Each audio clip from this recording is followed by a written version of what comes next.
dari Tuhan Yesus Kristus, kasih setia Allah Bapa, itulah kiranya menyertai kamu sekalian. Amin. Firman Tuhan di pagi hari ini tertulis di Yesaya pasal 49 ayat 8a. Beginilah firman Tuhan, pada waktu aku berkenan, aku akan menjawab engkau. Dan pada hari aku menyelamatkan, aku akan menolong engkau. Aku telah membentuk dan memberi engkau menjadi perjanjian bagi umat manusia. Demikian pembacaan firman Tuhan. Selamat pagi dan salam sejahtera untuk kita semua. Bapak Ibu saudara terkasih, firman Tuhan di pagi hari ini adalah penguatan, memberikan semangat kepada bangsa Israel yang pada saat itu berada dalam pembuangan, dalam penghukuman, agar mereka bangkit untuk kembali kepada Tuhan, agar mereka memperbaiki kehidupan mereka, tingkah laku mereka, agar berkenan kepada Tuhan. Meskipun sebenarnya mereka sedang dihukum oleh Tuhan, bukan berarti Tuhan ingin membinasakan mereka, tetapi Tuhan ingin menyadarkan mereka agar menggunakan waktu sebaik mungkin, agar menggunakan kesempatan yang diberikan Tuhan sebaik mungkin, sehingga ketika pembuangan itu akan berakhir, firman Tuhan datang kepada mereka, mengajak mereka untuk bangkit dan akan kembali ke tanah perjanjian. Bapak Ibu saudara terkasih, firman Tuhan berbicara tentang waktu. Manusia memiliki waktu, tetapi Tuhan memiliki waktu juga. Manusia sering bermain dengan waktunya, dan inilah yang sering terjadi titik awal kegagalan baginya. Sebentar lagi jam 9 kok, sedikit lagi, dan pada akhirnya dia akan terlambat. Dan ketika dia mulai bermain dengan waktu, maka waktu itu akan kejam, tidak akan bisa diperbaiki, tidak akan bisa diulang, maka kegagalan akan datang. Demikian juga ketika kita berbicara tentang waktu Tuhan.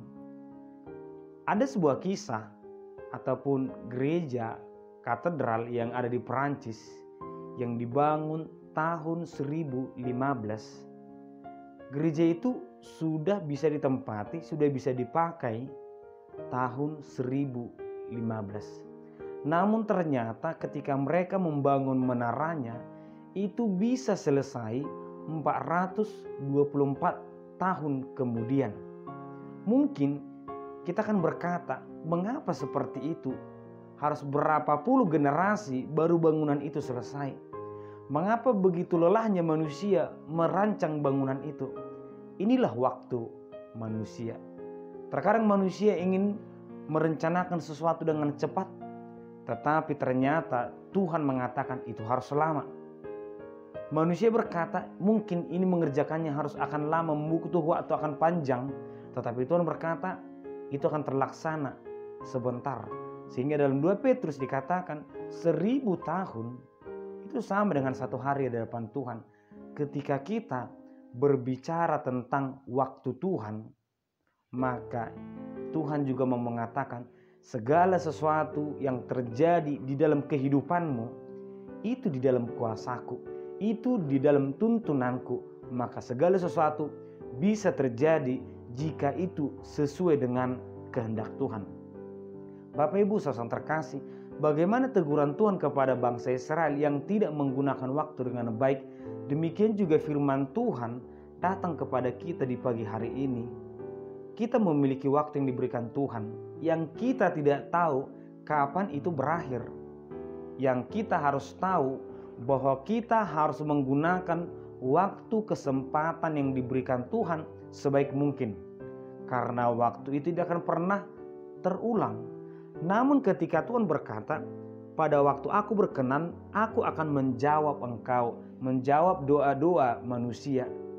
Mengapa Tuhan berkata ketika aku berkenan? Karena memang ada juga waktunya Tuhan tidak berkenan dengan doa-doa manusia, persembahan atau pujian manusia. Itu jelas tertulis dalam kitab Amos. Namun kita sebagai manusia tidak perlu untuk mencari kapankah Tuhan berkenan, kapan Tuhan tidak berkenan. Tentu itu tidak akan kita temukan.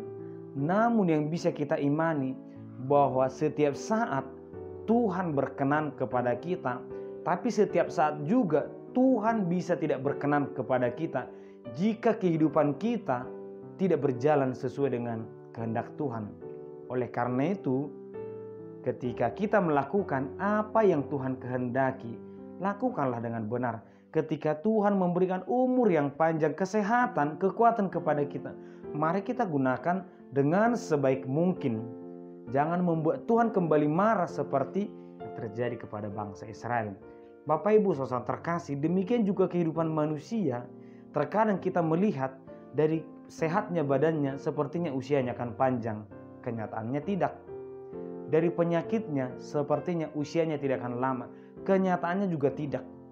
Demikianlah kehidupan manusia.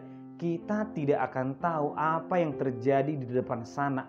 Yang kita tahu hari ini kita hidup dan Tuhan mengatakan kepada kita, "Aku telah membentuk dan memberi engkau menjadi perjanjian bagi umat manusia." Yang kita tahu Tuhan menciptakan kita dengan baik dan untuk tujuan yang baik. Kemarahan Tuhan juga kepada bangsa Israel adalah ketika mereka merasa mereka bangsa pilihan dan tidak mau menjadi berkat bagi orang lain. Seakan-akan mereka bangsa pilihan sudah selalu benar di hadapan Tuhan. Tidak seperti itu. Kita sebagai orang Kristen yang dipanggil Tuhan, dituntun Roh Kudus menjadi orang percaya. Percaya itu tidak hanya untuk diri kita sendiri, tetapi Tuhan juga mengutus kita agar kiranya kehidupan kita bisa menjadi seberkas cahaya kepada orang lain. Melalui kehidupan kita, orang lain akan memuji Tuhan, orang lain akan datang kepada Tuhan. Demikianlah Tuhan berkenan kepada kehidupan setiap orang percaya ketika manusia melakukan apa yang Tuhan mau, menjadikan kehidupannya menjadi berkat. Bapak Ibu saudara terkasih, di pagi hari ini kita masih sehat, kita diberkati Tuhan. Mari bersyukur selalu kepada Tuhan. Mari menggunakan waktu dengan baik. Mari menggunakan anugerah Tuhan dengan baik. Amin, kita berdoa. Terima kasih Tuhan, di pagi hari ini kami mendengarkan firman-Mu. Tuntun dan berkati kami selalu Tuhan, agar kami menggunakan waktu dengan baik, agar kiranya kehidupan kami berkenan di hadapan-Mu. Berkati kami Tuhan, agar kiranya melalui kehidupan kami, firman-Mu semakin nyata dalam kehidupan orang lain, dalam lingkungan kami. Dalam nama Yesus Kristus kami berdoa. Amin.